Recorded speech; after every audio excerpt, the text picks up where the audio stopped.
Então, meus amigos, sejam todos muito bem-vindos. Ney, é uma honra ter você aqui no canal dos Campos para a Rede. Seja bem-vindo, boa noite.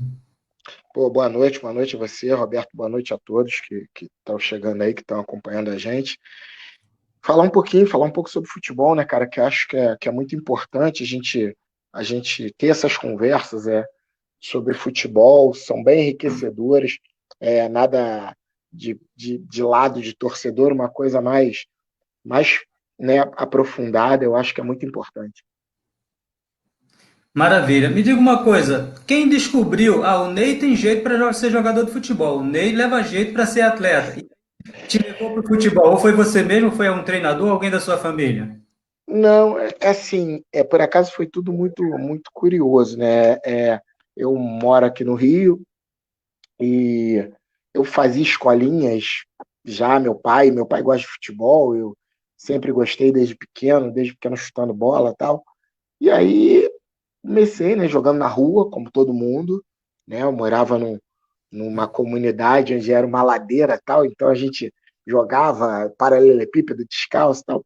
Depois eu me mudei, fui morar em Jacarepaguá e fui para uma escolinha, e escolinha do até ele é treinador também, Júlio Marinho, um abraço, Júlio. Foi ele que me deu assim a primeira oportunidade. Da escolinha dele, eu acabei indo para o Olaria, fiquei um tempo curto no Olaria, que logo depois eu fui para o Fluminense, um amigo do meu pai também que me viu jogando, me conhecia, o Oswaldo, me levou para o Fluminense, ele conhecia o treinador Floraci, e aí eu fiquei 3 anos e meio no Fluminense, na base, né? Depois saí, fui para o Campo Grande, aqui do Rio também, fiquei 2 anos, e meu último ano de base foi no América. Aí, base profissional, me profissionalizei no América aqui do Rio. E depois a gente começou a andar, né? Tive uma passagem na Venezuela, joguei no Tupi de Juiz de Fora, tive no Tupi de Juiz de Fora, uma passagem rápida no Ferroviário de Fortaleza, Barra da Tijuca, aqui o antigo Barra da Tijuca aqui do Rio, Copacabana, enfim, alguns clubes. Até eu decidi parar, porque eu vi que ali não estava mais dando muita sequência. Eu não era um grande jogador também, a maioria existem outros grandes, eram num nível muito maior, e eu decidi estudar, fiz educação física e tal, e comecei cursos de treinadores. Assim começou a minha ideia de ser treinador, né? Maravilha. A gente vai falar aí da base e, lógico, também da sua carreira até chegar a treinador.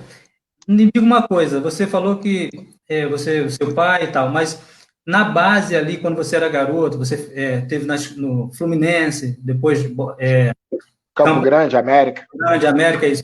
Você chegou a ser reprovado alguma vez? Ou não? Você sempre que foi, você ficava, ou não ficava por algum motivo específico? Você passou perrengue financeiro, porque geralmente o jogador de futebol, quando está começando ali, geralmente tem dificuldade.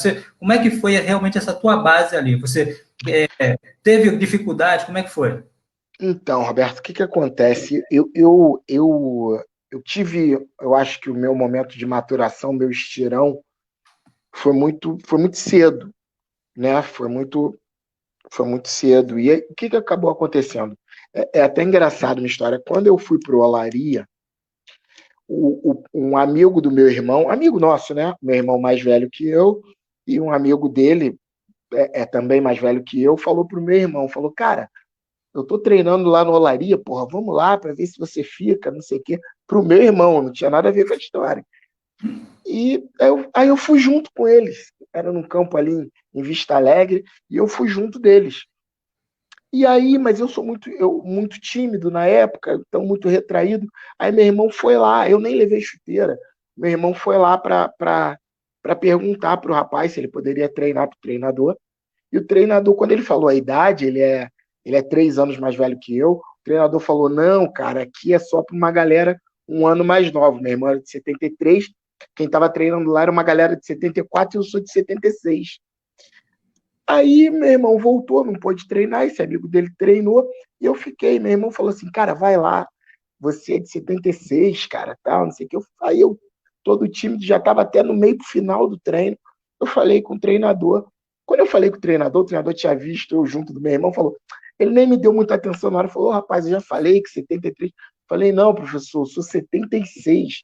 Aí ele olhou para mim, olhou o meu tamanho, eu era maior do que meu irmão já. Ele, 76? Bota a chuteira aí rapidinho. E era a última avaliação. Eu entrei, treinei coisa de 10, 15 minutos. Quando acabou, mandou todo mundo ficar sentado. Eu falei, pô, não vai acontecer nada. Eu treinei 15 minutos no último dia. Aí ele mandou quase todo mundo embora, só ficou eu e mais um. Né? Então aí ele me chamou e falou, cara, não é possível. Traz teus documentos. Tem algum documento aí? Eu falei, tenho. Na época, a certidão, né? Levei, mostrei para ele. Ele, meu Deus, tu é 7,6 mesmo. Aí me mandou para o clube. Então, eu te confesso que eu nunca tive muito. Eu não tive muito problema com reprovação, não. Sabe? Eu acho que dei sorte, não sei. Mas eu nunca, na base, eu nunca fui reprovado, não. Mas a gente sabe que isso acontece. E muito, né, cara? A gente sabe que isso É, acontece muito. A gente até costuma dizer para que o atleta não desista, porque não é uma verdade absoluta. Às vezes você não vai bem num dia, ou até o treinador tem outras peças no grupo principal dele, porque as pessoas me cortem, que eu falo pra caramba. As pessoas, à vontade. as pessoas chegam às vezes no clube, e eu digo porque eu já passei agora pelo outro lado como treinador, e você vai fazer uma avaliação, você vai fazer uma observação de atletas. Aí o atleta vai muito bem naquela avaliação. Só que você tem o parâmetro ali, você só está vendo a avaliação. Você tem o parâmetro do teu grupo. Aí o cara pode ir ali naquela avaliação e bem, mas você, no parâmetro do teu grupo, tu vai comparar idades, porque de repente esse jogador é mais velho do que um jogador que você tenha no teu grupo com um nível também melhor. Então você vai ter esse parâmetro para de repente não aprovar. Aí muita gente sai falando, pô, foi panela, não sei o quê, eu fui lá, fiz 2 gols e tal. E às vezes não é assim. Às vezes quem está jogando tira como parâmetro só quem está ali. E tem que lembrar que ali é só uma avaliação. O importante é quem está no outro grupo, né? No grupo principal. Então tem muito disso. Certo. Eu tenho uma pergunta bem parecida com essa, já quando a gente estiver falando da tua carreira de treinador. Me diga uma coisa, você jogou no Brasil, acho que você jogou um pouco mais no América, e você jogou E, também na Venezuela. Você falou, eu não fui aquele jogador de tanto sucesso. Tudo bem, a gente sabe o quanto é difícil ser um jogador realmente sim. brasileiro, mas você chegou a jogar fora do Brasil. Como é que foi a tua experiência lá fora?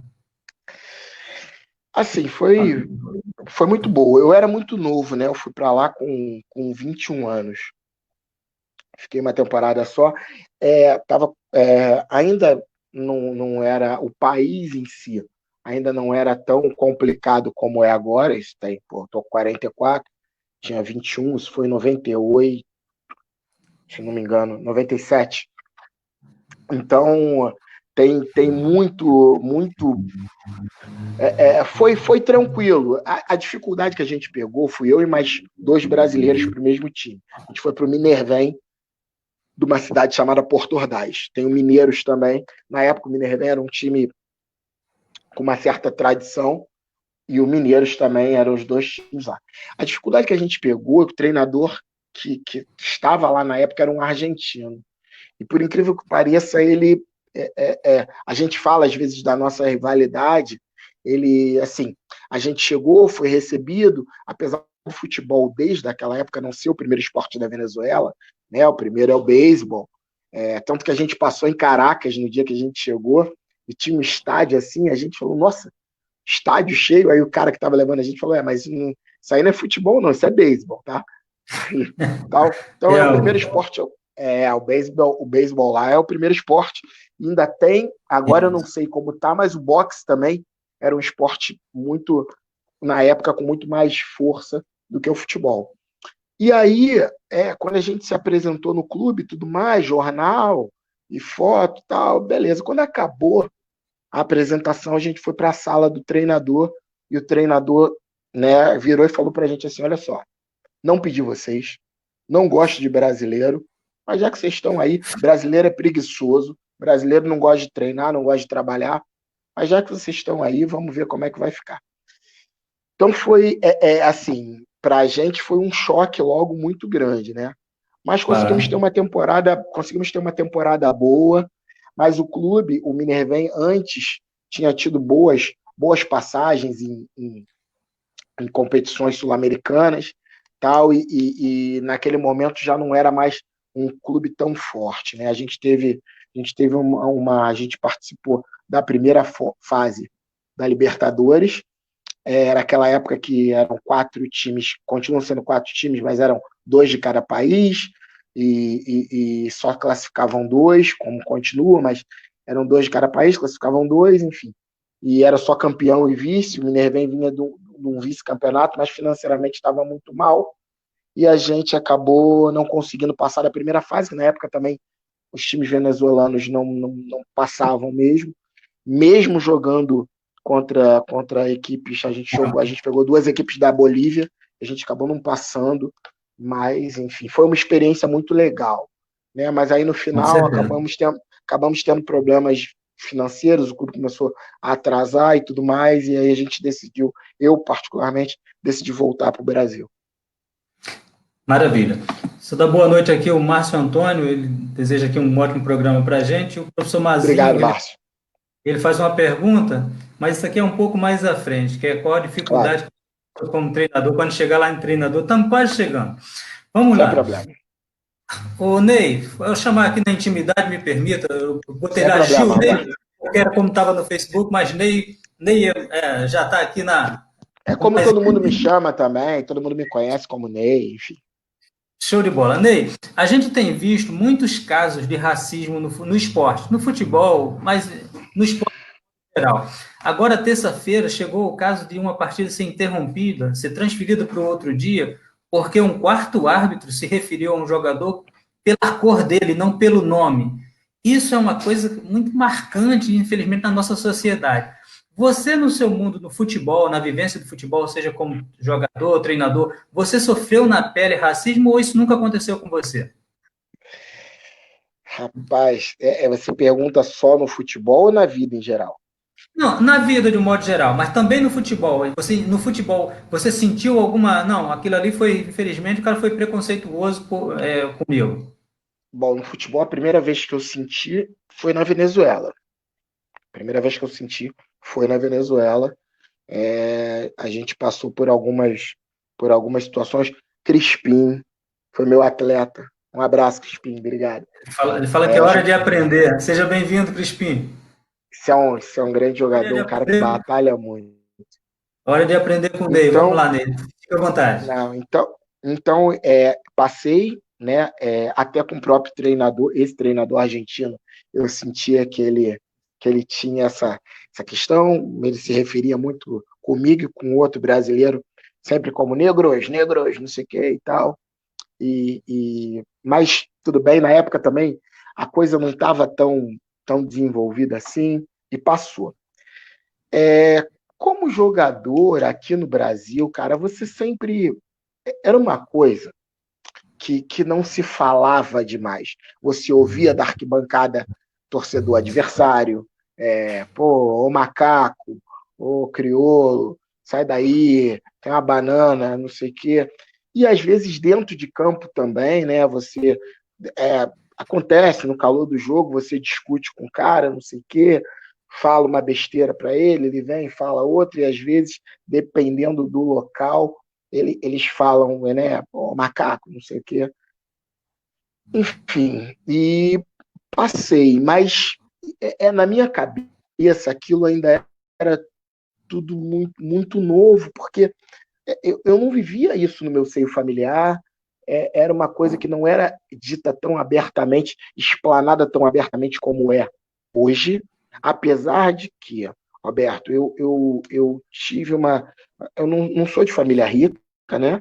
Mas o meu pai, na época, tinha uma condição razoável, então eu pude estudar em colégios particulares, eu estudei num colégio, na Gávea, né, estudou, na época que eu jogava no Fluminense, o Fluminense eu passei por uma situação. Quando eu jogava no Fluminense, eu estudei na Gávea e o colégio só tinha eu de negro. Só tinha eu de negro. E assim, eu fui sempre muito bem recebido naquele ambiente, de verdade. Eu fui muito bem acolhido, eu me sentia bem acolhido. Só que hoje eu vejo, com o passar do tempo, o quanto aquilo era muito doido, né, cara? Você, no universo, né, pô, turmas de manhã e de tarde, e ter só você ali, não tinha professores negros, não tinha, assim, não tinha. Mas hoje, mas assim, os amigos eu tenho até hoje, a gente tem grupos de WhatsApp, a gente se fala, a gente é amigo até hoje. E no Fluminense, cara, eu passei por uma situação, mas não sei se foi, eu não consigo te dizer se foi um racismo ou se foi o preconceito com o futebol. Porque assim, existe o Fluminense por ser um clube muito aristocrata, né? Você tinha aquelas questões. E a gente treinava, né? A gente às vezes treinava em Xerém, às vezes treinava nas Laranjeiras mesmo. Mas nessa época, como eu estudava na Gávea de tarde, a gente tinha eu almoçava no clube e para poder ir pro colégio. Só que no bar lá de baixo, no bar de Seu Fidelis, não servia na época a refeição. Então a gente tinha que subir e almoçar no bar das quadras de tênis. Cara, um dia, e era eu e mais um menino que estudava nesse mesmo colégio, mas ele era branco, mas enfim. É por isso que eu acho que aquele episódio eu não consigo te dizer se foi particularmente de racismo. Mas um dia, a gente almoçava lá alguns dias, um dia a gente lá esperando para almoçar, né? A gente com a nossa carteira de sócio-atleta e tal, veio um sócio do clube e foi reclamar com o dono do restaurante que a gente não poderia estar ali, que ali não era lugar para gente, que ali era um lugar de associados, que nós não deveríamos estar ali, tal, e ainda mais um negro, enfim.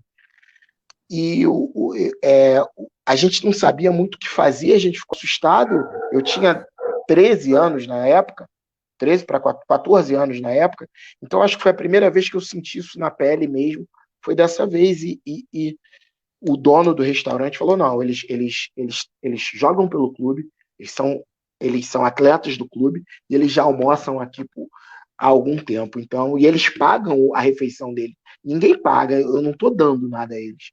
E você não está pagando nada para eles. Então, eles vão ficar aqui, eles vão almoçar sempre que quiser. Então, essa foi uma situação que eu não consigo, porque por ter um outro rapaz que estava comigo branco, eu não consigo dizer se foi diretamente racismo. E passei por uma já como treinador que foi muito triste. Num clube que eu dirigi, um torcedor do meu clube, do clube que eu dirigia, naquele momento a gente estava perdendo o jogo, e ele começou a me chamar de macaco, além de outros xingamentos, ele me chamar de macaco, e aquilo eu segurei a onda, porque eu disse que eu queria fazer, eu já tinha pensado em fazer algumas outras coisas, mas eu segurei a onda, fiquei na minha, e nisso os jogadores que estavam no banco ficaram revoltados, os jogadores que estavam no banco ficaram revoltados e me chegaram perto de mim, falaram assim, Lei, vamos chamar o policial, cara, porque o estádio não estava cheio, vamos chamar o policiamento, a gente identifica, tal, a gente já viu quem é, e eu falei, não, cara, a gente está perdendo o jogo, tudo que eu usar agora vai parecer que é algum tipo de artifício e tal, vamos levar o jogo. Os atletas que estavam no banco foram até o quarto árbitro, falaram para o quarto árbitro, e acabou o primeiro tempo, eu saí, quando eu voltei, o delegado da partida veio até a mim e perguntou se queria que eu chamasse a polícia, queria chamar a polícia, queria que parasse o jogo, e eu falei, não, nesse momento, infelizmente, vamos tocar, vamos para o jogo, porque também eu vi que algumas pessoas chamaram a atenção dele na torcida, então por isso que eu não quero falar do qual clube e não quero falar de torcida, porque na sua grande maioria foi muito respeitosa comigo nesse sentido. Na verdade, a minha relação com esse clube é uma relação de muito respeito, de muito carinho, mas teve esse episódio, e o que mais me magoou, me machucou, me entristeceu nesse episódio, é que depois, né, eu cheguei em casa e recebi uma mensagem dizendo que o meu filho tinha ficado muito triste com o acontecido. E assim, ele não soube por mim, ele soube pelas redes sociais dos próprios atletas, porque eles colocaram nas redes sociais dele dizendo que era um absurdo e tal. E aí ele tinha ele acompanhava, e aí perguntou o que tinha acontecido. O atleta foi e falou com ele, eu fiquei sabendo que ele ficou chorando demais, ele chorou, e quando eu soube disso ali é que eu senti mais forte, entendeu? Mas isso acontece, você vai jogar às vezes na casa de um adversário. Agora não pode acontecer, né, Roberto? A Não gente pode. não pode, a Isso é gente não pode crime. mais, exato, a gente não pode mais tolerar isso, né? E as pessoas têm hoje o hábito de falar que tudo é mimimi. E eu cheguei à conclusão que o mimimi é quando eles não sabem o que dizer. Aí dizem que é mimimi, Com né? certeza. Para Aí você dizem ter que pode falar, para pode você, falar. para você ter uma ideia, as redes sociais hoje, todo mundo ganhou voz, né? E Sim. tem um lado bom e tem um lado péssimo, porque é muito disseminado também o ódio, muito disseminado o racismo, muito disseminado o preconceito contra as pessoas que não. Nordestinos, gays, mulheres. Exatamente, terrível. Hoje, com essa questão política, tá um absurdo, porque quem não é de um lado é do outro, isso não tem nada a ver. A gente não Exatamente, consegue mais ter um meio termo, isso é muito verdade. complicado. E, e Misturam, tal, misturam e com tal, política e religião, meu amigo, e tá horrível. Eu acho que exatamente. precisa que a gente se respeite como seres humanos, não cor, o gênero, não, do nordestino. Eu sou nordestino, e assim, quando eu cheguei aqui no Rio, tinha muito Paraíba, Todo mundo é Paraíba. passou da Bahia para todo mundo, e Paraíba de uma forma pejorativa. Eu falava assim, Sim, graças a Deus eu tinha uma cabeça boa, mas tem muita gente que leva, que quer brigar, infelizmente, o ser humano mas, precisa respeitar o outro pelo que ele é, não pelo... mas, mas precisamos parar com isso, né? Precisamos parar com isso. Aí as Sim, pessoas agora vêm tudo dizer que, não pode mais fazer piada, tudo é politicamente correto. Mas, cara, eles não conseguem entender que a gente, como a gente, no caso do nordestino, às vezes quando vinha para cá, que vinha com dificuldades, a grande maioria, meu caso. vinha para tentar sorte, Uhum. trabalhou, às vezes, em situações. Cara, poxa, ele ser falado dessa forma, ridicularizado, fere, machuca. Como a mesma Sim, coisa. Do nada, gratuitamente, chegar e falar o macaco, ou não sei o quê, sabe? Não faz sentido, cara. E por que que tem que se denominar, que foi o que você quis dizer do jogador, por que que tem que se denominar o negro, como foi o caso ali? Poxa, sim. ele podia identificar aquele rapaz ali, ele tinha várias formas de identificar, e não necessariamente chamar o negro, E nas redes sabe? sociais, verdade. Foi ridículo. E nas redes sociais, logo que aconteceu, eu compartilhei e falei assim: que bom que está servindo de exemplo. Parou a partida. Aí, vários, infelizmente, colegas, isso é mimimi. Pelo amor de Deus, gente. Então, Roberto, eu agora faço isso, eu pergunto para todo mundo, o que que é mimimi? Não, porque esse termo virou, se popularizou esse termo, então traduza o que que é mimimi, tenta traduzir o que é Verdade. mimimi, tenta ser. Que as pessoas. Eu gosto de falar, não tem problema de falar isso, mas as Claro. pessoas acham que tudo é vitimização, e não é. Como eu te falei, eu estudei num colégio, um dos colégios, eu tive sorte de estudar em vários colégios particulares, um dos colégios Graças só a tinha o Deus. de negro, para você ter uma ideia. Quem estudava no colégio era o Cacá e o Popó Bueno. Eles estudavam de manhã, eu estudava de tarde. A gente tinha condições, o Fluminense pagava uma parte, meu pai pagava a outra, a gente tinha condições de estudar num bom colégio. Então, eu me preparei, eu consigo ter uma boa articulação, mas é chato quando você passa na rua, por eu de repente ter meu cabelo assim e tudo mais, você passa na rua, você vê pessoas escondendo bolsa, ficando assustada, sabe? Então, chega um ponto que você fica cansado disso. Não é mimimi. Você está cansado. Sim, é uma Você- realidade nojenta, infelizmente. Nojenta. sim, sim. Sociedade que não Então, trata as pessoas de igual para igual. Então, eu acho que os jogadores foram muito bem. Eu acho que o Neymar, que é um cara que nós brasileiros também, a gente bate no cara pra caramba por tudo. Ele também dá os seus motivos para apanhar, para tomar umas pancadinhas, mas a gente bate nele por tudo. Mas ele foi muito bem, ele foi muito, muito firme, muito assertivo.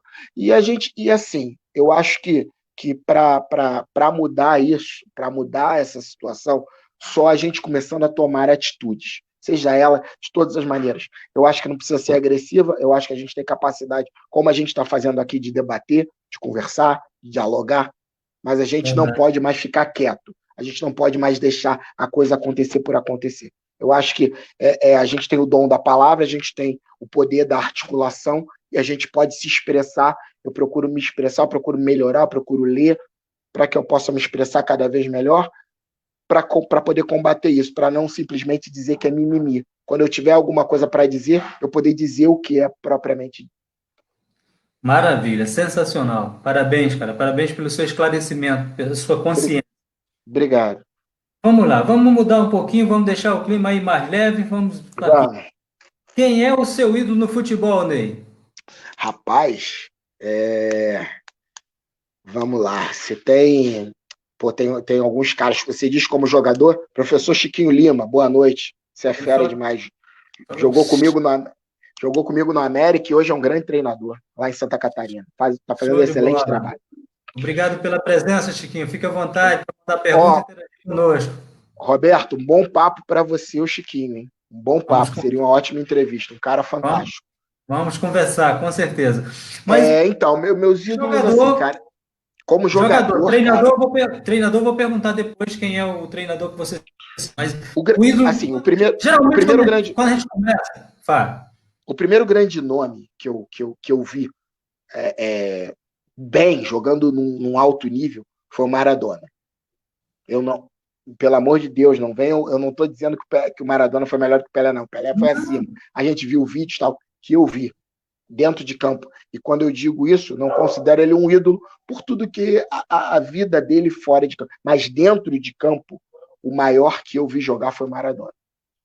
O maior que eu vi jogar foi o Maradona. Nacional, Mas gênio.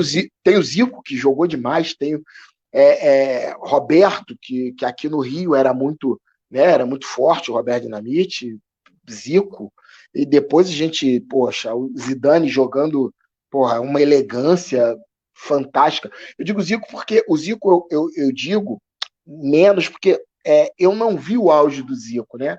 Eu sou de 76, quando o Zico voltou para o Brasil em 85, eu tinha 9 anos e ele teve logo uma lesão, então eu não vi o melhor momento do Zico, que talvez tenha sido nos anos 80, né? O Roberto ainda teve, né, uma passagem por não ter tido lesão tão grave. Depois disso, eu vi o Vasco de 87, 88, 89 com ele. É, Depois veio o Romário jogando demais. Eu gosto muito do Bebeto. Enfim, são os caras E tem outros jogadores que talvez não sejam tão famosos, como o Marco Antônio Boiadeiro, Andrade, enfim, grandes caras, grandes caras. André Silva, grande treinador do Sub-20 do América. André, um abraço, meu irmão. Beijo no coração. abraço. André esteve aqui conosco, falando junto com o Eliel, com o Sandro Silva e com o Zé do Boi. Pô, Ele fez só fantástico, gente maravilhosa. André, muito obrigado, meu amigo. Um abraço. André top, irmão. E como treino, quem você se inspira? Quem é esse treinador? É top. Mesmo que não, de repente não trabalhou com você, ou de repente não. Ah, é um Zidane, é Não. o Guardiola. Quem é o treinador top para o Ney? Bom, primeiro eu não posso deixar de falar no professor Lúcio Niso. Ele foi treinador do América, ele me deu a primeira oportunidade de ser auxiliar dele, mas falo isso, não falo por ele ter me dado a oportunidade, não, porque é um cara que eu admiro mesmo como treinador, um cara que eu aprendi demais com ele e foi treinador de seleção de base, foi ele que, primeira convocação do Neymar em seleção brasileira foi com ele, Felipe Coutinho, Marcelo, então é um cara que tem uma bagagem muito grande, eu aprendi muito com ele, assim como meu primeiro treinador no Fluminense, professor Floraci. Nesse âmbito um pouco mais midiático, eu sou fã do Guardiola, não posso negar isso, sou fã. incondicional, a maneira como os times dele jogam. Gosto muito também, sou muito fã do Klopp. Acho o Klopp um cara também que tem uma visão absurda. Acho Tem que é um respeito. o futuro treinador da Alemanha é o Klopp, eu acredito. Provavelmente, provavelmente. É que lá funciona um pouco diferente, né, Roberto? Os caras ainda, os grandes treinadores, eles ainda ficam muito mais nos clubes do que na seleção. Acho que depois, assim como eu acredito que em algum momento o Guardiola também vai ser treinador da seleção espanhola. Mas esses dois, né, para falar né, internacionais, tem outros, mas esses dois eu admiro muito pela maneira de jogar. Agora, gosto, também acho legal o Mourinho, você não pode esquecer de tudo que ele faz e que ele voltou a fazer. E o argentino, né, do Atlético de Madrid, o Simeone, não é uma maneira de jogar que me agrade demais, mas, porra, como ele comanda a equipe, como ele consegue competir, não sendo talvez o time mais rico, talvez o time com os melhores valores, tecnicamente falando, e ele consegue competir. Então eu tenho esses. E aqui do Brasil, cara, não dá para fugir de Vanderlei, que é um cara nossa, que ele fez no passado aí, até pouco no Vasco. Palmeiras também, as pessoas tiram um pouco do crédito dele, mas ele descobriu uma molecada, ele botou uma molecada, descobriu não, mas botou uma molecada para jogar. O Filipão, que todo mundo bateu no cara pra caramba no 7-1 e mereceu também tomar as pancadas dele, mas o que ele fez em 2002, depois foi para Portugal, trabalhou pra caramba e hoje recuperando um Cruzeiro. Talvez o Cruzeiro não suba, mas depois dele o Cruzeiro deu uma crescida dentro da competição. E um cara que eu não posso, que talvez seja uma referência para mim, que não é do futebol, mas é o Bernardinho. O Bernardo é uma referência para mim, eu tive o prazer de conversar com ele uma vez lá na Escola de Educação Física do Exército, estava fazendo o curso da BTF, e tive o prazer de conversar com ele, e é um cara com ideia, ele é fantástico. Eu sou fã incondicional do como ele é determinado, do como ele trabalha, eu sou fã dele. Então, essas são minhas referências. Né? O Lúcio e o Florencio, o Lúcio muito forte, por estar muito perto de mim, e os outros que eu costumo ver, né? De longe a gente vê Guardiola, Klopp, aqui do Brasil, Vanderlei. Agora, se falar de treinadores que tem aí, muito o Diniz está fazendo um trabalho maravilhoso. Gosto muito do trabalho dele, gosto da maneira como ele joga. Renato fazendo um trabalho se redescobrindo depois que foi para o Grêmio, né, que voltou ao Grêmio, porque ele tinha uma carreira muito irregular. Hoje ele se tornou um treinador que tem uma carreira, né, estável. Tive também uma coisa que não sei se a gente vai falar, mas com tempo para trabalhar. Então ele já está há 4 anos no Grêmio, então ele tem tempo para trabalhar. O time joga da maneira dele, os jogadores sabem o que ele quer. Então são caras que estão fazendo ótimos trabalhos.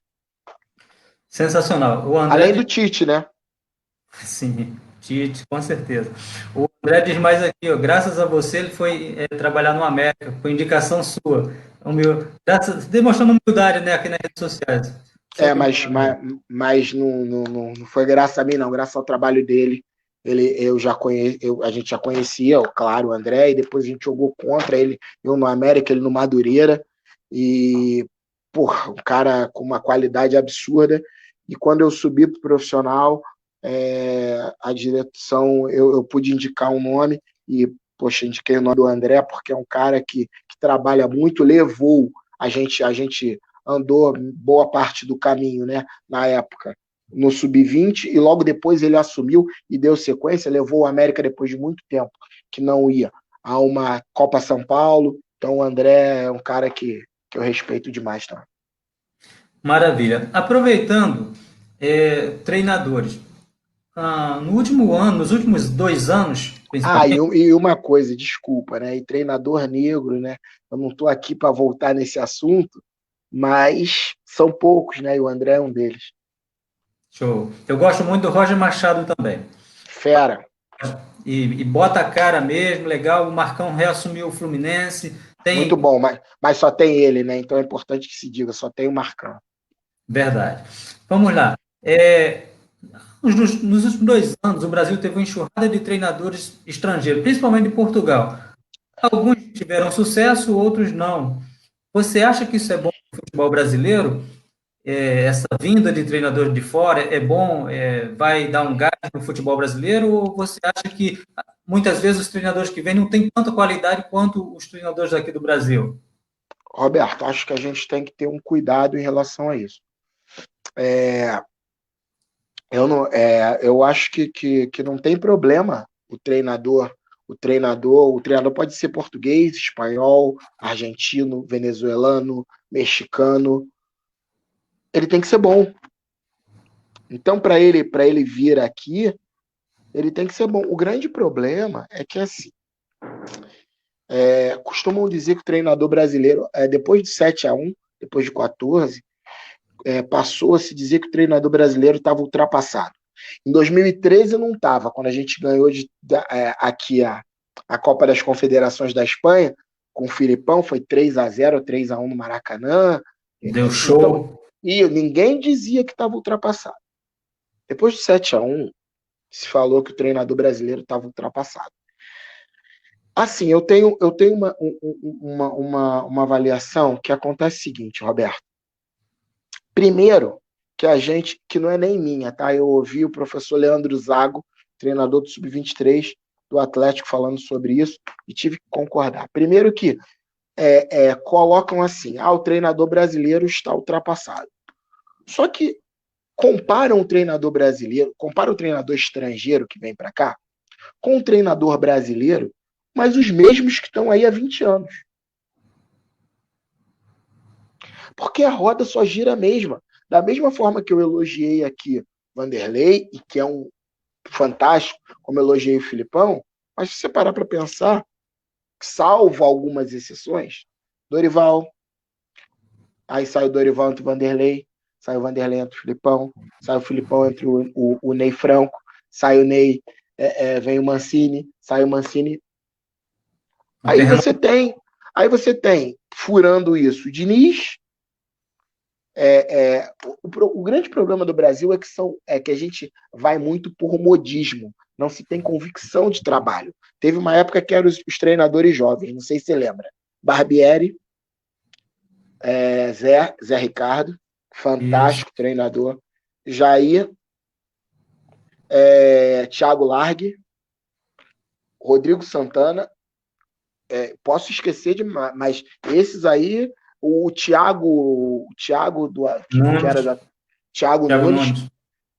que eu digo jovens assim, né? Caras que estavam no momento emergente. Aí Uhum. depois, não serve mais, vamos voltar para os antigos. Aí voltou Vanderlei, Filipão, Cuca, tal. Aí depois, não, vamos agora para o estrangeiro. A gente está esperando qual vai ser a próxima onda. Entendeu? Eu acho que se a coisa for, eu acho que você não deve contratar treinador por passaporte. Tem que contratar por competência. O Jorge Jesus veio aqui e mostrou a competência dele. O Sampaoli está aqui, mostrou a competência. O Cudê veio aqui e mostrou a competência. O Dudamel veio aqui, e não estou dizendo que ele seja incompetente, mas ele não conseguiu ter uma execução de trabalho. O Gesualdo. Poxa, a gente às vezes pega a carreira do Gesualdo, talvez ele tenha mais título que o Jorge Jesus, Roberto. Na carreira dele, as pessoas talvez não se deem conta disso. O Gesualdo não deu certo. Mas ele, como treinador em Portugal, eu acho que ele é mais respeitado pela carreira dele dentro de Portugal que Jorge Jesus. Pelo menos era até o Jorge Jesus fazer esse sucesso todo com o Flamengo, né? Eu acho que lá em Portugal ainda é. Eu acho que lá em Portugal ainda é. Eu acho que lá em Portugal ainda é. Então, assim, o Jorge Jesus, que é um grande treinador, pelo amor de Deus, eu gosto sempre de deixar claro aqui, mas é importante que se diga. Ele não tinha tantos títulos em Portugal. Ele tinha, acho que, uma liga e uma Copa ou duas Copas da Liga. Depois foi ser campeão no mundo árabe e veio para cá. E as pessoas também talvez não se liguem. O Jorge Jesus, antes de assumir o Flamengo, ele foi oferecido ao Vasco e ao Atlético Mineiro. Verdade. O Flamengo, a diretoria do Flamengo, quando fala assim, não, a diretoria do Flamengo contratou o Jorge Jesus. Caiu no colo dela. Não, como acabou trazendo o Domi, talvez, sem convicção. Então, a gente tem que ter um cuidado. A gente também não pode chegar e falar que o Domenech Torrente não serve. Um cara que a escola que ele teve, o aprendizado. Talvez a gente tivesse também muito que aprender com ele. Então, eu acho, para responder a tua pergunta, mas eu precisava dar esse parâmetro, acho que a gente tem muito que aprender, sim, com os treinadores estrangeiros. Porém, a gente tem muito que aprender. A grande diferença, Roberto, que eu acho, é que os treinadores brasileiros de sucesso do passado escreveram pouco, deixaram pouco o legado deles. A gente é pentacampeão do mundo. Quantos livros a gente tem aí do Zagallo? Do nosso grande Zagallo, dizendo como foi a Copa de 70. O que a gente tem em quantidade do Parreira? Eu digo de literatura. O que a gente Sim. tem do próprio Filipão? O Guardiola, como a gente disse aí, né? Ele foi campeão de Champions, foi campeão espanhol, campeão inglês, campeão alemão, e ele tem uma série de livros. Uma série de livros.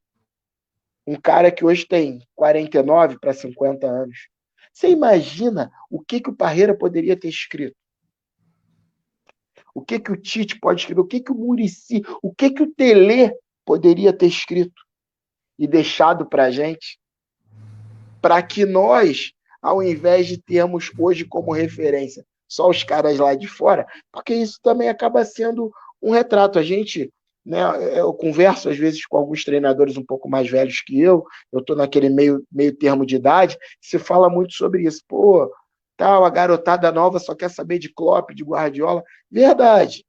Mas o que os nossos grandes, que foram grandes treinadores, seu Enio Andrade, nossa, Mário Travalini, Jesus, Tele Santana, né? Pelé, Rubens Minelli, o que esses caras Verdade. deixaram de escrito para a gente? Só resultado? Não adianta, a gente precisava ter alguma coisa para que a gente pudesse Verdade. ler. O Tite hoje, né, escrever mais quando ele tiver um tempo, Muricy, porra, Abel, poxa, o que fizeram com o Abel, escorraçando ele? O Abel é um campeão do mundo, cara. O Abel é um Verdade. campeão do mundo. Então, o que esse cara tem para passar, a experiência riquíssima que eles têm para passar. Então, acho que também a gente tem que fazer essa meia-culpa. Então, a gente tem muito realmente que aprender com os estrangeiros que estão vindo, ou até os que estão lá, mas a gente também tem muito que aprender com os brasileiros que já têm uma bagagem, que já têm um histórico, e a gente não pode jogar fora. Verdade. Um grande erro isso aí, realmente, não tem uma literatura.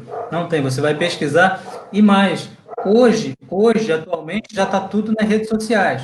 O que Sim, faz hoje. Mas o que foi feito há 15 anos atrás ficou perdido praticamente. ficou perdido. Ficou perdido. Verdade, verdade.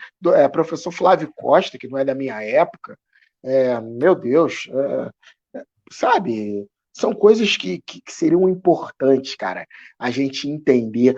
Porque para que você possa ter um futebol forte hoje, você tem que entender da tua história, cara. Um país sem história não adianta. E o futebol. Vamos lá. Qual é a escola? Algumas pessoas dizem que a escola brasileira está sendo feita agora. Porra, o Brasil é pentacampeão, cara. Tem uma Verdade. galera nova agora que eu respeito muito. Bruno Pivetti, Rodrigo Leitão, são os caras que estão escrevendo. Professor Próspero Paoli, são os caras, né, que estão escrevendo muito, que trazem. Muito bom, mas isso é uma literatura que está vindo de 2010, 2008, 2007, 2005 para cá. Mas antes disso, a gente já era pentacampeão do mundo, pô. A gente já tinha clubes campeões, interclubes, né? Clubes campeões de jogo, de competição interclube, ou mundial, como queiram Uhum. chamar, de Libertadores, sabe? E cadê a história disso? Infelizmente, não temos. Então acho que isso falta muito, entendeu, Roberto? Acho que isso é uma coisa que a gente aprende com os caras, a gente aprende, a gente tem muito que aprender. Eu acho que o brasileiro também, só para Uhum. completar, a gente passou por muito tempo sendo muito arrogante, achando que a gente se bastava. Enquanto os caras, nos anos 70, nos anos 80, nos anos 60, os caras estudavam para saber como é que iam parar a gente. Os caras estudavam o futebol brasileiro para saber como é que poderia competir com a gente. Então a gente também não pode ser arrogante de achar que é não. Nós nos bastamos. Não, cara. Hoje é um mundo globalizado, como você falou, com o advento da internet aí, É. porra, sabe? A gente Precisa não ser pode ser tão. A gente tem que ser humilde para entender que tem que aprender com as pessoas de fora, mas temos muito que aprender com quem está aqui. show de bola. O Crispim falou aqui que só cresce a admiração, respeito, e o André fala com você, ó, tá perfeito nas colocações, e o Crispim disse que o respeito e a admiração só cresce. São meus amigos, não, não vale, amigo não vale. Não, não, mas você está dando um show, rapaz. Você está dando um show, verdadeiramente um show. Ô, meu amigo, me diga uma coisa. Quando você parou de ser jogador de futebol, você fez curso, você se especializou e virou treinador. Sim, A gente vê aqui no Brasil esse problema, agora tá tentando mudar. O Renato Gaúcho é assim, uma exceção, que tem 4 anos lá no Grêmio, e o Fernando Diniz, que começou super contado lá. Inclusive, esse ano, no Campeonato Paulista, quando perdeu o Paulistão, a torcida pedia a cabeça do Fernando Diniz, mas eles conseguiram vencer e estão aí. Como é que você vê a instabilidade? A gente viu o Botafogo esse ano. Olha só a situação do Botafogo. Está no quinto ou sexto treinador, efetivou o Bruno Lazzaroni e mandou embora em menos de um mês. Então, para você que é treinador, como é que você vê essa instabilidade aqui no futebol brasileiro? Que o cara não tem uma sequência, não tem tempo, de repente, para colocar o seu padrão de jogo, para dar a cara, como a gente fala assim, o cara, tem a cara do treinador. Como é que você vê essa situação, Andrei? Roberto, enquanto você estava falando, eu escrevi uma palavra aqui: planejamento. Planeja. Planejamento. Sabe por quê? É, não é, é assim. Primeiro, os clubes não querem ter a coragem de dizer pro torcedor dele. A gente, nos anos 70, 60, as competições eram muito mais regionalizadas, se valorizavam mais os estaduais do que os campeonatos nacionais. Então, a gente tinha, todo o estado tinha um clube grande. Né? Estou correto ou não? Se eu tiver errado, você pode. Todo... Aí eles começaram a vir, a gente começou a valorizar o campeonato nacional, né? Começou a ter essa questão de má gestão financeira, e alguns clubes conseguiram administrar melhor seu dinheiro e outros não. Então, hoje, para mim é uma mentira a gente dizer que o Campeonato Brasileiro, hoje, você começa com 13 candidatos a título. Não começa. Não começa. Então, talvez o treinador de uma equipe que sempre foi considerada grande, que tem uma história, o treinador não, o dirigente, que tem uma história grande, mas que hoje, talvez por problemas financeiros ou de má gestão, pode não ser nem a dele, pode ser passada. Ele deveria ter a cara de chegar para o treinador e para os torcedores e falar assim: ó, hoje o time tal, eu não vou falar nome de time para não ficar chato, né? Mas hoje nós não temos condições de brigar pelo título. Hoje nós só temos condições, a nossa briga é lá embaixo. Sabe por quê? Só que se ele falar isso, o torcedor vai cair de pau, a oposição no clube vai cair de pau, mas só que essa é uma realidade. Essa é uma realidade. Aí qual é o discurso que ele tem que dizer? Não, o time X é time. Vou botar o nome de um bairro, como se fosse, vamos supor, o. Meu Deus, um bairro que não. O Catete é um grande clube. Poxa, o Catete, historicamente, é um grande clube e ele tem que ser campeão.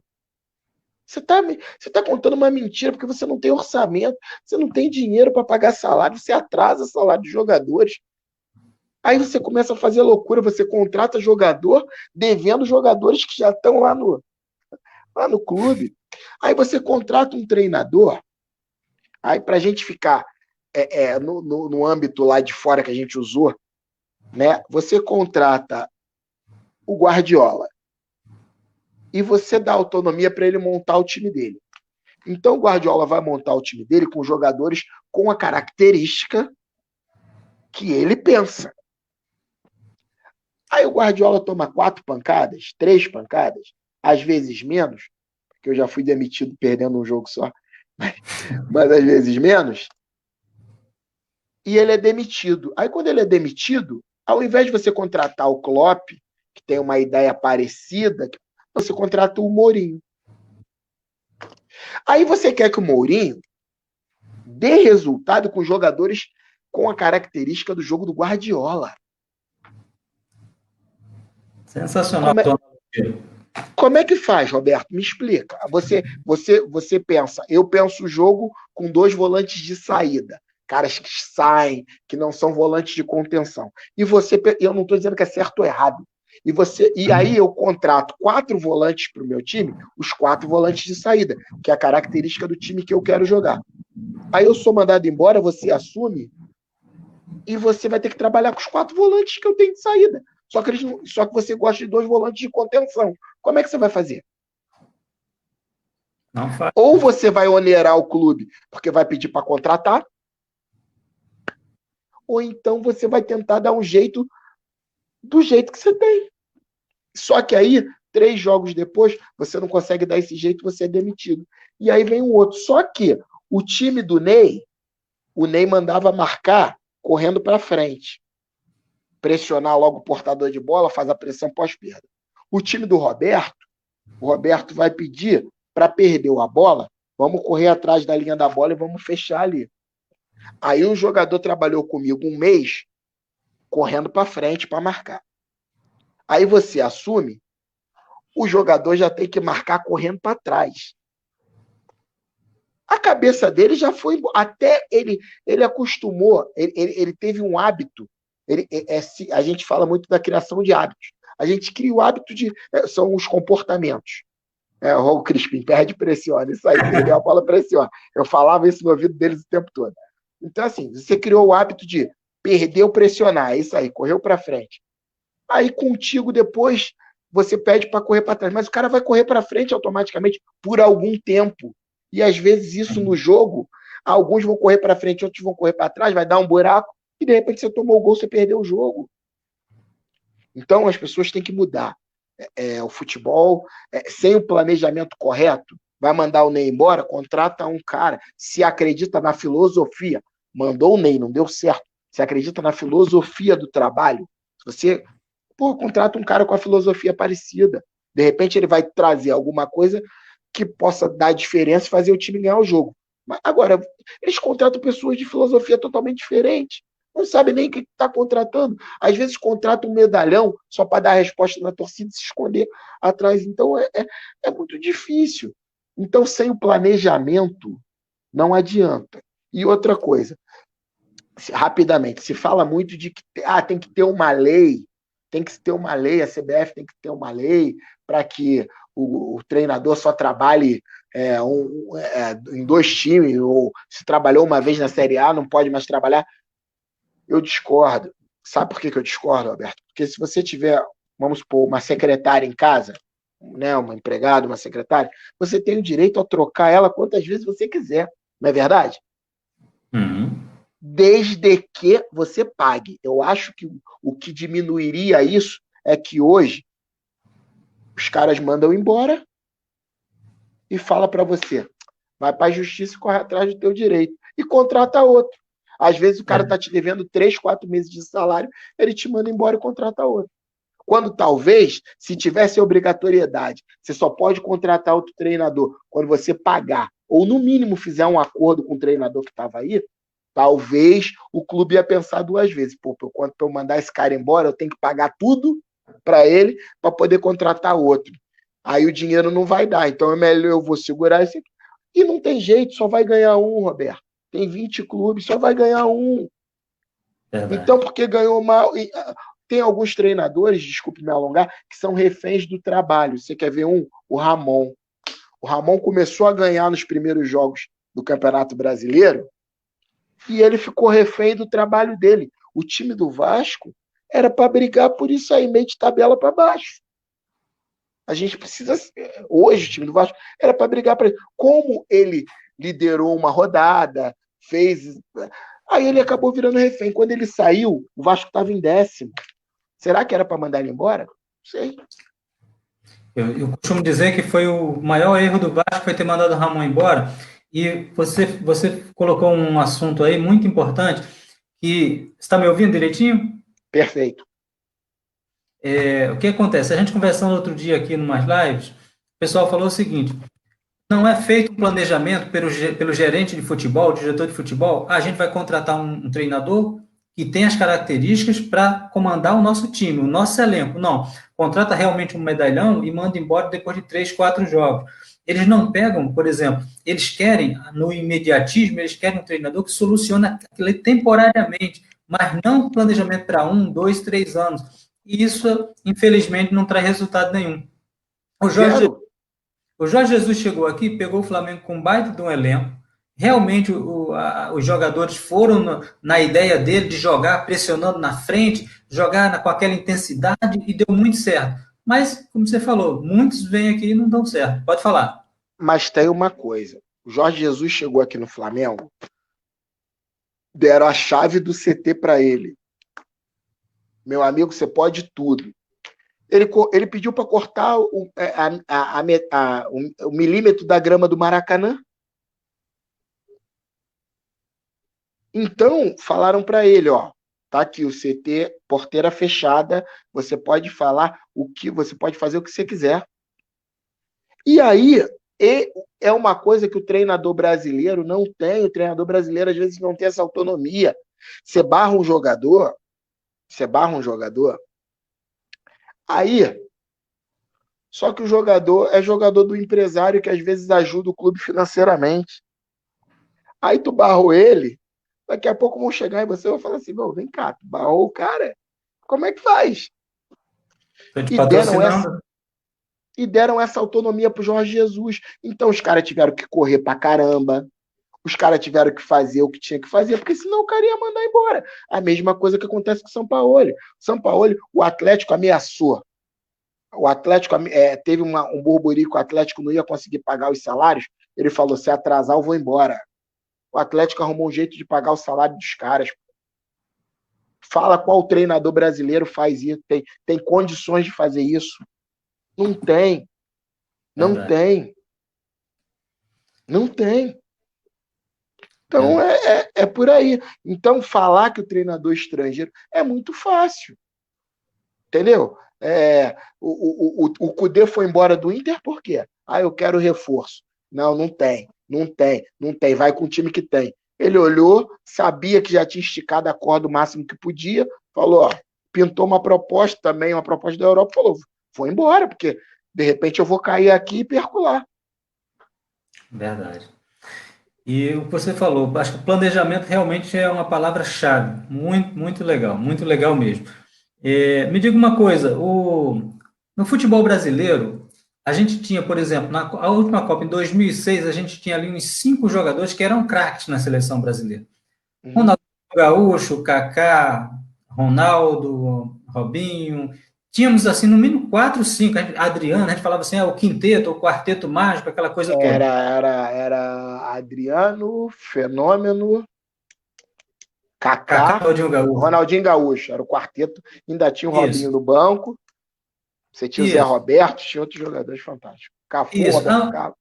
Há muito tempo, já vem algum tempo, que o futebol brasileiro não tem uma safra com 3, 4 craques. É um e olha lá. A gente pede o Neymar, eu torço para o Neymar ser o melhor do mundo, mas a gente vê, tem jogadores bons, o Coutinho, o Gabriel Jesus, mas aquele que a gente fala assim, não, esse aqui são craques, a gente tem 4, 5 craques na seleção. A gente está tendo uma escassez, que a gente falava, o Brasil era um celeiro de craques, a gente pegava a seleção de 82, cara, era do goleiro ao ponto esquerdo e os reservas eram craques. E isso vem diminuindo essa intensidade em grande quantidade de craques ao mesmo tempo, na safra. Você acha que isso é problema da base, que é mal trabalhado? O Brasil só pensa na base depois que perde uma Copa do Mundo? Como é que você analisa essa situação? Roberto, é também uma história que eu vou me alongar um pouquinho, né? Mas você pode me cortar a hora que quiser. O que Não, a gente acontece é o, tem tempo. Fica à O que, vontade. o que acontece é o seguinte: você. Claro que isso também aconteceu, né? O Ronaldo Fenômeno foi para a Holanda com 18 para 19 anos. O Kaká também foi cedo, mas hoje está se indo cada vez mais cedo. E o que eu acho? Aí, como eles vão mais cedo, você está tendo que subir jogadores cada vez mais cedo.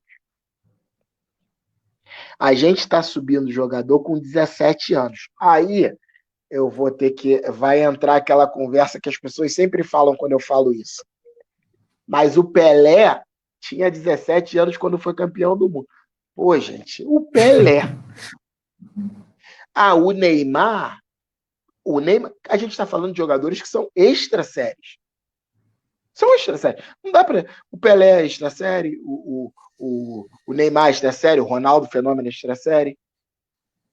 Agora, o Kaká era extra série, tanto que foi o melhor do mundo. Eu não estou comparando eles, tá? Só estou colocando que são caras que se estão.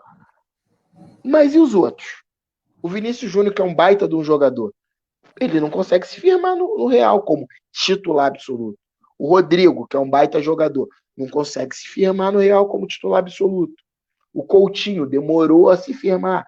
Foi para a Inter, não firmou, foi se firmar no Liverpool. Então, eu vejo que a gente pega. Aí a gente pega os clubes com necessidade de venda, com o Pires na mão, vê um garoto de 16, 17 anos indo bem no campeonato de base, vamos trazer esse cara aqui para cima. Aí sabe o que acontece? Acontece o que está acontecendo no Vasco com o Thales Magno, que é um bom jogador, sim. Só que talvez ainda não seja isso tudo.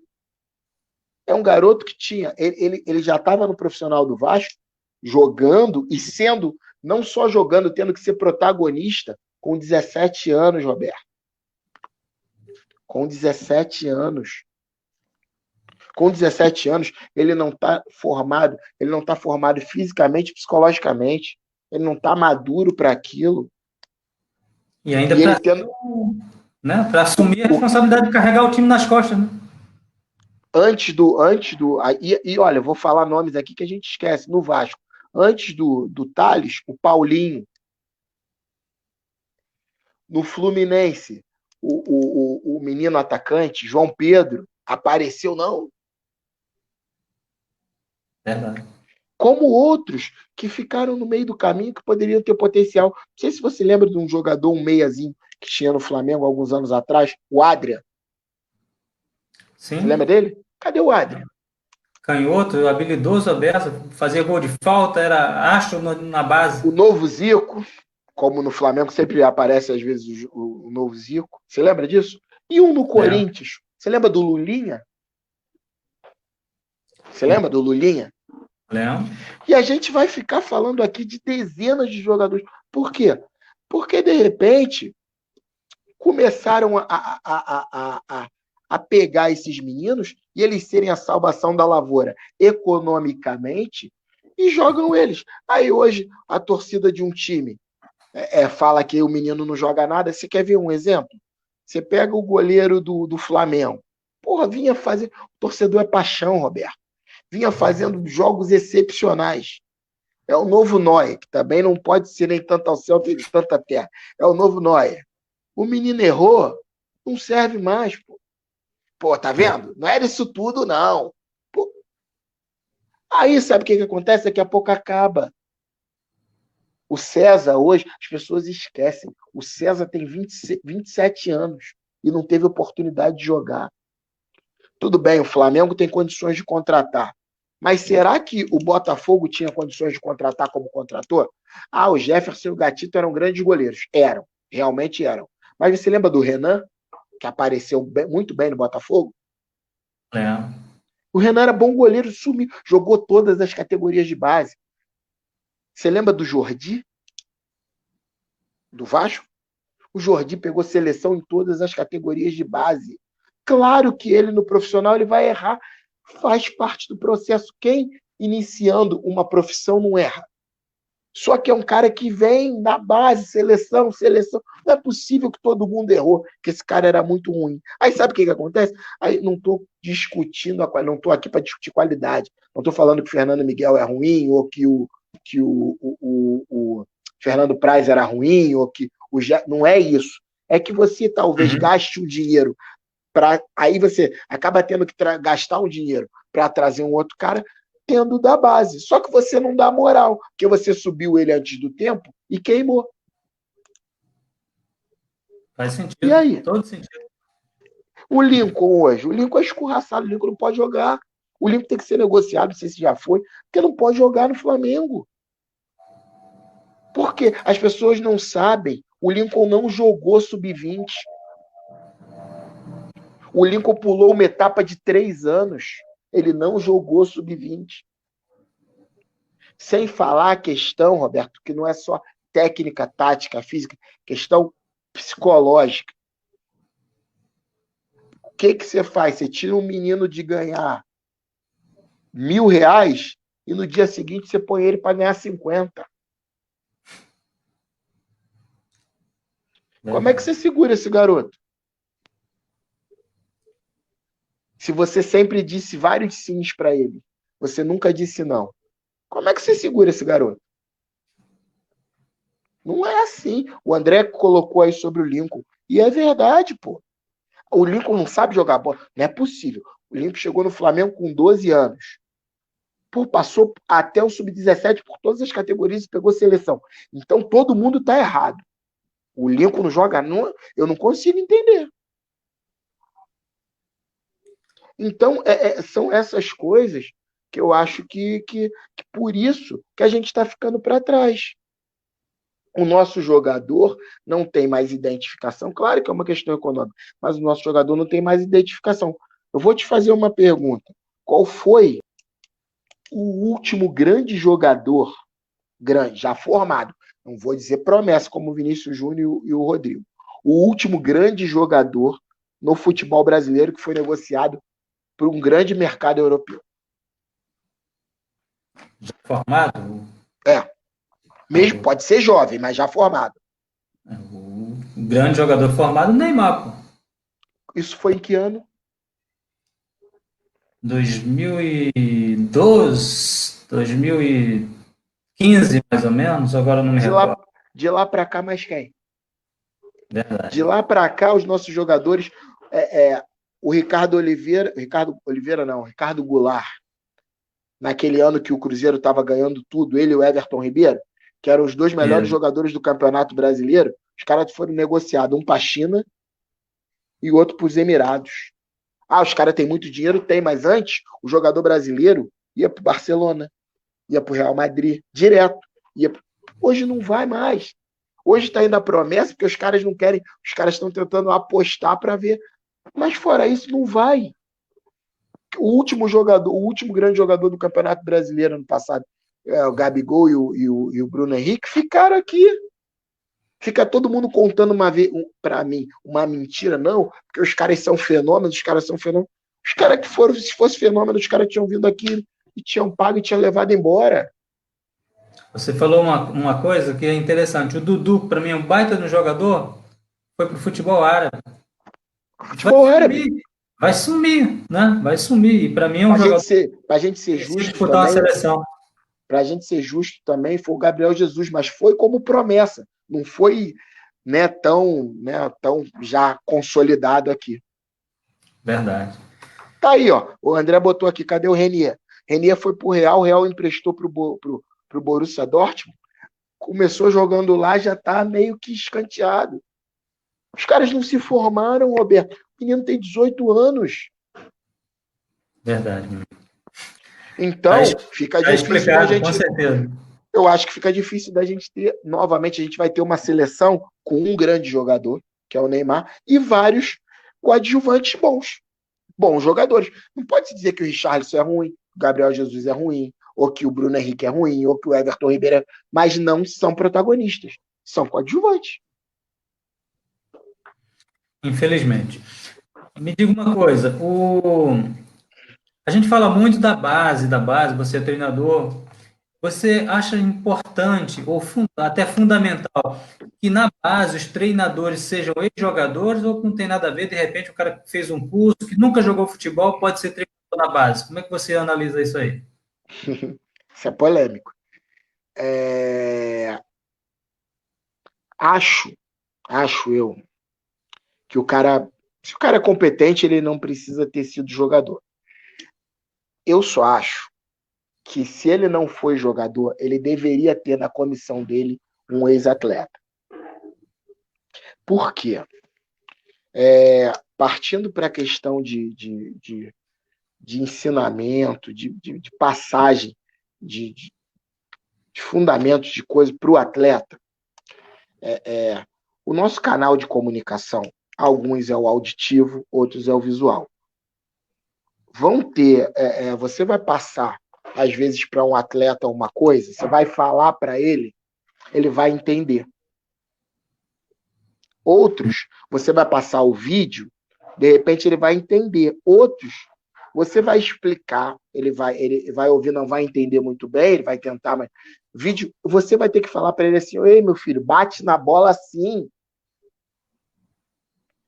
Não adianta você. Aí, se você não sabe, talvez o cara não precise ter sido top, mas o ideal é que ele pelo menos tenha na comissão dele, porque ele vai chegar para um lateral e vai falar assim: pô, chegou lá no fundo, faz aquela bola arcada, chega no fundo, bate com a parte de dentro do pé, faz o arco, tal. De repente é um menino de 13, 14 anos que ele vai olhar, faz o arco. Aí ele não vai entender. Aí você tem que chegar lá, ou alguém da tua comissão, e falar: ó, aqui, ó, faz o arco, essa batida aqui, bate assim, faz a cor. Alguns falam banana, seja lá o que for. Faz uma bolinha aqui. Pô, cabeceio. Cara, entra aqui, por quê? De repente, na teoria, tu vai explicar tudo. Ó, entrou, olho aberto, testa na bola, faz o movimento de tronco, de pescoço, transfere. Beleza. Só que o cara pode não entender. Pô, pega alguém da comissão, ou se você tiver a condição de fazer. É aqui, ó, faz, é assim. Eu acho que ajuda muito. Não eu, eu não quero dizer que seja fundamental, mas ajuda muito. Você tem que ter, eu acho que você tem que ter. Eu acho que você tem que ter. E eu acho que é importante para tudo, é importante para vestiário, é importante para.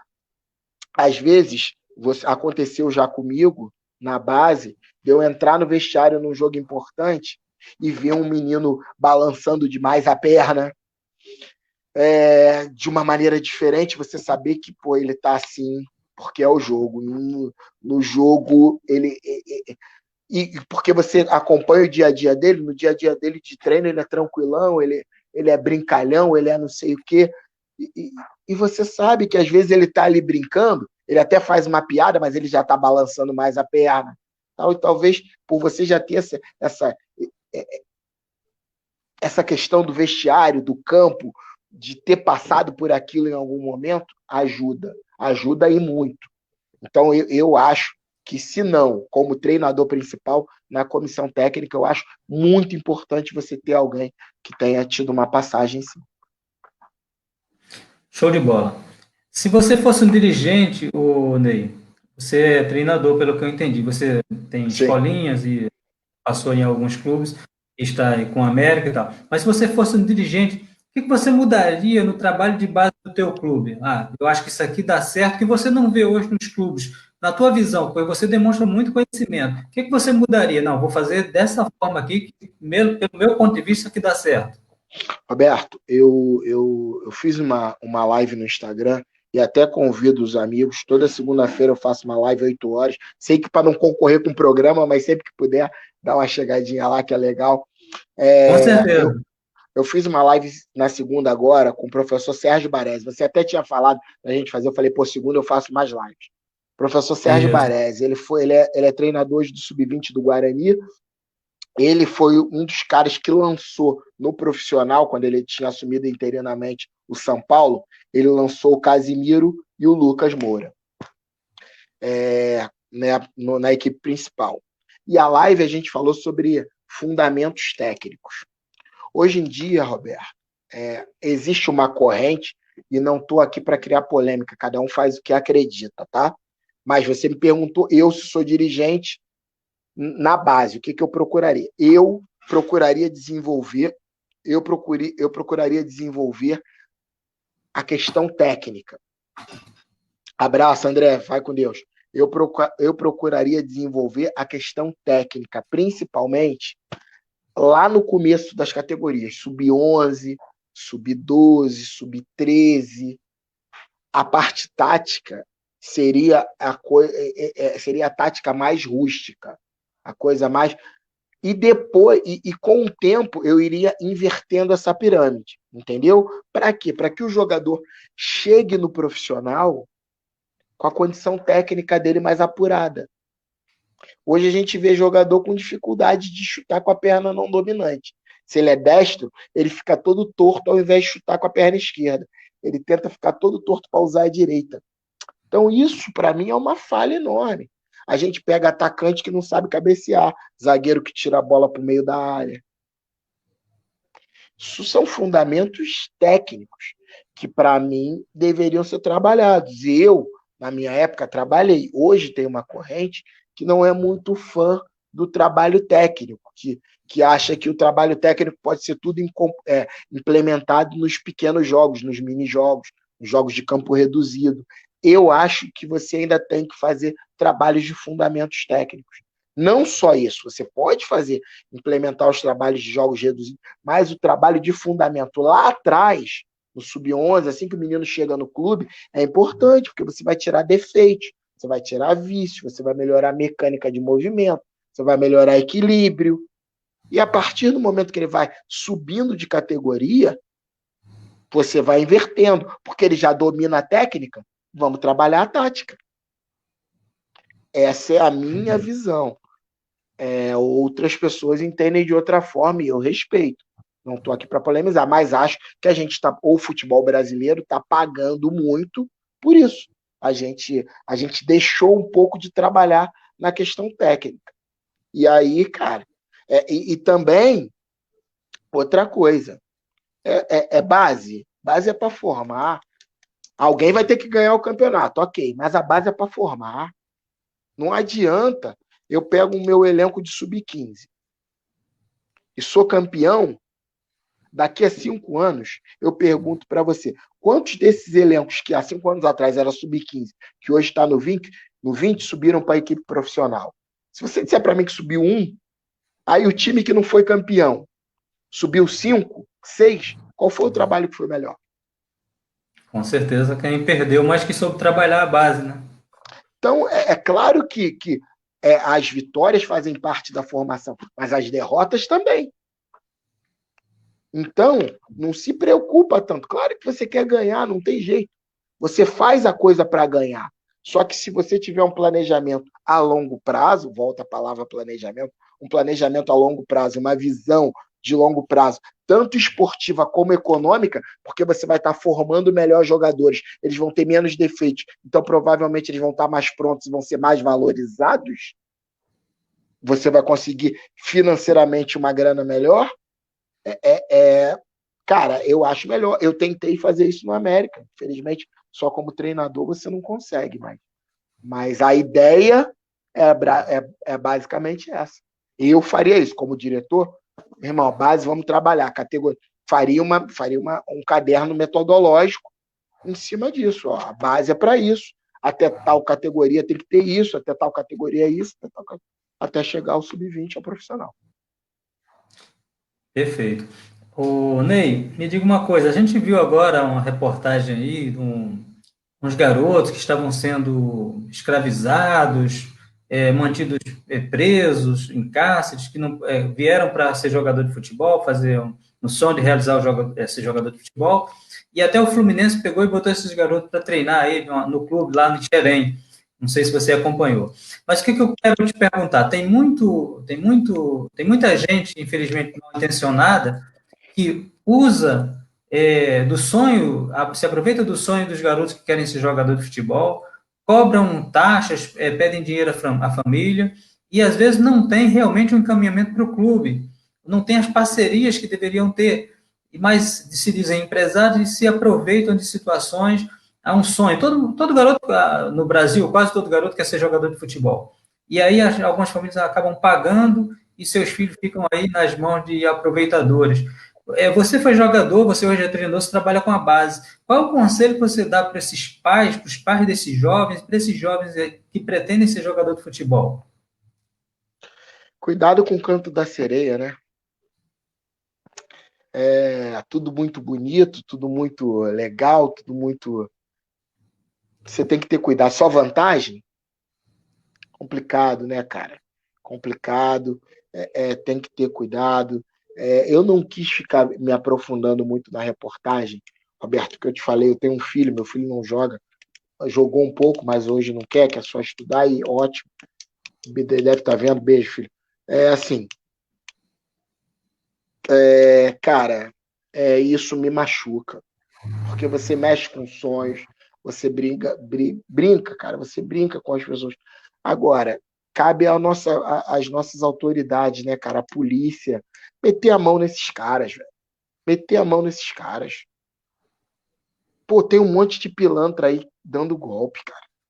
Tem um cara, eu não tenho o número mais dele, mas esse cara, ele liga de um número da Bahia, você, e falando de jogador profissional, ele liga do número da Bahia, aí liga para você, treinador, aí fala assim, aí manda zap. Ele consegue teu nome, às vezes, o teu número, às vezes, em grupos de WhatsApp de treinadores, o cara entra, tal, não sei o que, fica só ali, ele vai catando. Aí ele pega e faz o seguinte, ele te manda, olha, eu sou o supervisor do clube tal, aí manda foto do clube, não sei o quê, e tudo mais. Pô, você não tem jogador para indicar, não? Aí tu vai, de repente, num primeiro momento, tu indica para ajudar um menino, seja lá o que for, daqui a pouco tá ele pedindo dinheiro pro menino. Tá? Aí sabe o que acontece? O que aconteceu com esses meninos. O cara chega lá, não tem nada, porque o cara não existe, o cara foi um pilantra. Ele se aproveita, isso não são só com garotos, não. Ele se aproveita, às vezes, do desespero de um cara que é profissional, começando, às vezes jovem, né? Mas começando, mas já profissional, e fala: ó, aqui não tem dinheiro, não, mas a gente vai te profissionalizar. Aí o cara pega dinheiro emprestado com um, só que, ó, você tem que mandar para mim 2.500 para eu te profissionalizar aqui e tudo mais. Aí o cara pega o dinheiro com um, pega dinheiro com um, manda antes. Quando chega lá, não existe, não tem nada. Não Covardia. tem nada. Isso é covardia. Isso é mau caratismo, mas então a gente tem que ficar mais esperto com esses caras e meter a mão nesses caras e botar em cana. Agora, o que eu aconselho para a família e para os jogadores, facilidade demais. Você imagina, você vai comprar um carro que vale 100 mil, tu vai comprar ele por 50. É muita moleza, né? O carro vale 100, tu vai comprar ele por 50. Porra, você tem que desconfiar, mas a gente, às vezes, no afã, não desconfia, vamos lá, não é bom, é um bom negócio, e o bom negócio sai caro. Verdade. Infelizmente, a gente. E parabéns pro Fluminense. E parabéns pro Fluminense. Show de bola. Eu recebi pelo Messenger do Facebook uns três garotos, como você falou, já tinha estourado a idade, 21, 23 anos. Uhum. Poxa, você não consegue um clube para que eu possa fazer um teste? Eu não sou ligado diretamente aos clubes, eu falo de futebol, mas eu não sou ligado. Eu falei, cuidado, vai diretamente no clube, se você acha que você ainda tem potencial, acredita em você, vai diretamente no clube, cuidado para você não cair em furado, porque eu via o desespero deles. Com 23 anos, as chances são muito pequenas. E, Muito. e aí é um prato cheio para os aproveitadores, infelizmente, né? Eu recebo mensagem direto no Instagram, no Messenger, e eu falo. E assim, tem alguns que ficam até chateados, porque falam assim para mim, pô, me indica. Até para indicar, cara, eu não conheço. Como é que eu vou indicar? Eu não vi. Aí fala assim, não, mas eu te mando um vídeo. Pô, O é DVD difícil. o DVD do Peralta. É difícil. Como é que eu vou chegar e vou falar pro treinador? O André estava aí, o André é treinador do América lá. Eu viro pro André e falo assim, André, ó, esse menino bateu lá, me mandou esse vídeo aqui, eu tô te indicando. Cara, não posso, não tem como. Entendeu? Alguns saem chateados, pô, não quer ajudar. Não é que eu não quero ajudar. é meu nome também, eu estou colocando meu nome. E aí? Com Porque às certeza. vezes o cara tem o sonho de jogar e não foi. Verdade. Meu amigo, me diga uma coisa. Mais ou menos o tempo de live é mais ou menos esse que a gente faz, só que você, graças a Deus, você tem um conhecimento muito vasto. Tem algum assunto que você quer falar? É, Perguntei, fica à vontade, tá? não, foi ótimo, foi maravilhoso, Roberto. Pô, acho que a gente debateu sobre muita coisa, a gente falou sobre muita coisa. Você me deu espaço para falar e eu, como eu te falei, eu falo muito. Então, Isso assim, é. achei maravilhoso. Pô, o programa de parabéns, eu vou acompanhar agora cada vez mais.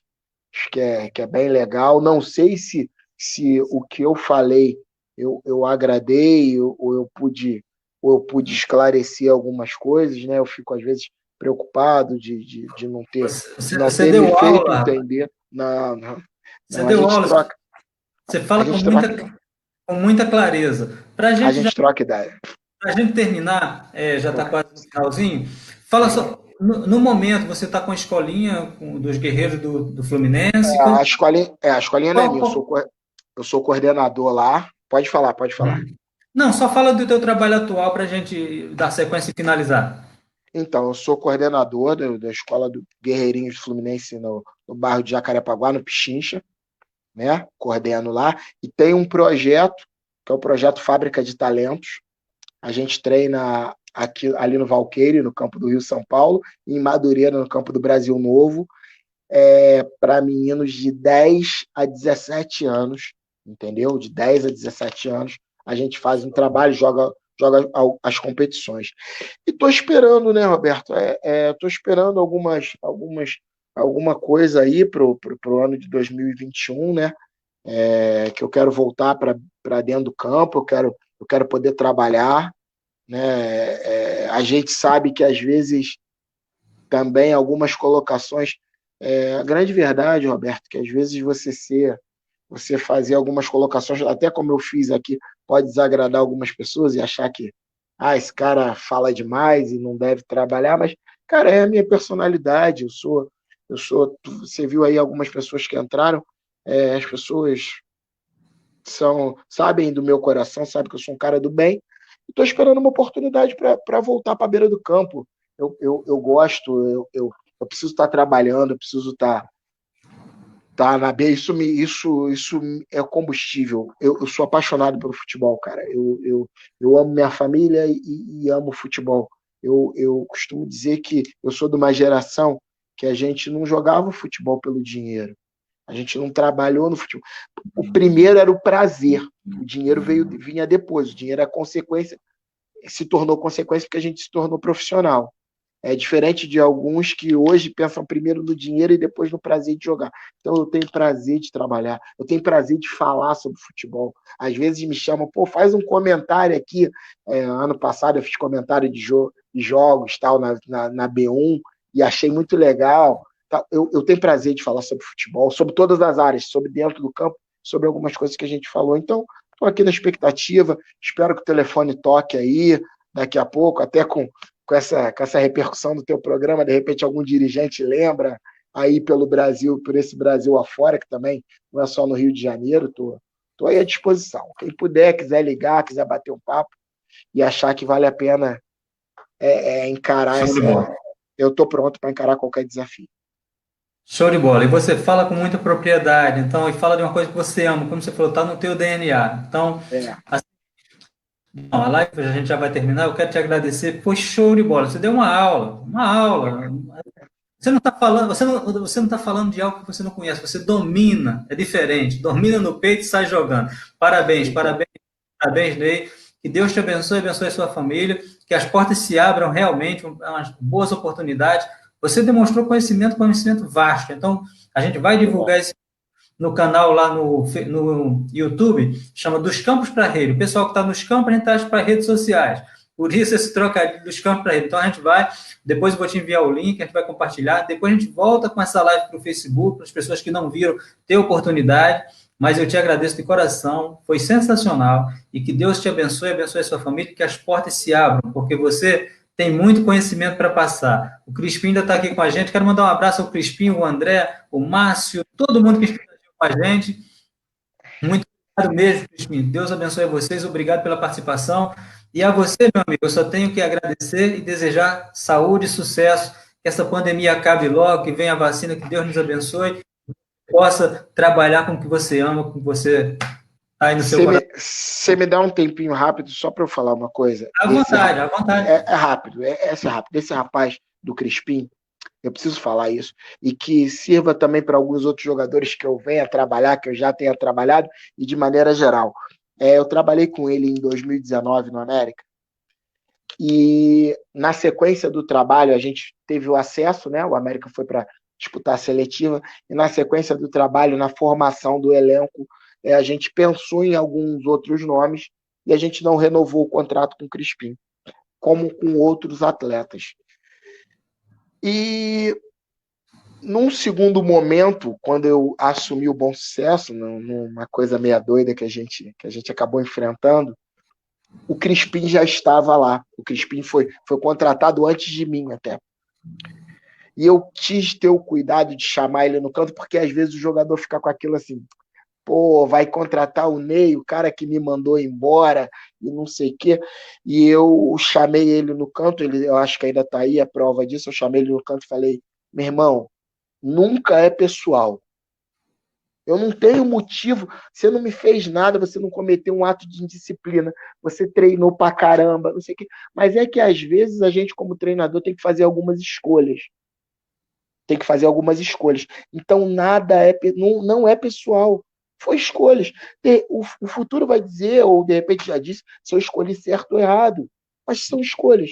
E esse cara entendeu, e assim, pô, depois veio trabalhar, aí trabalhamos um tempinho aí no Bom Sucesso, hoje tá na sequência da carreira dele, e eu falei isso para ele, cara, não é só o Ney, não. Não leve nada, a não ser que o treinador, seja lá que for, diga que é pessoal, pô, não gosto de você, mas não leve, de repente o cara vai te barrar em algum momento, não é pessoal, não é pessoal. E ele entendeu, e é um cara que, aí, ó, tá aí escrevendo, é um cara que aí, e isso que me emociona, era um cara que foi, de repente não foi titular em alguns momentos comigo, em outros foi, e tá aí, ó, você é um homem pra caramba, então isso é uma coisa que eu procuro levar para todos os atletas que trabalharam comigo, cara.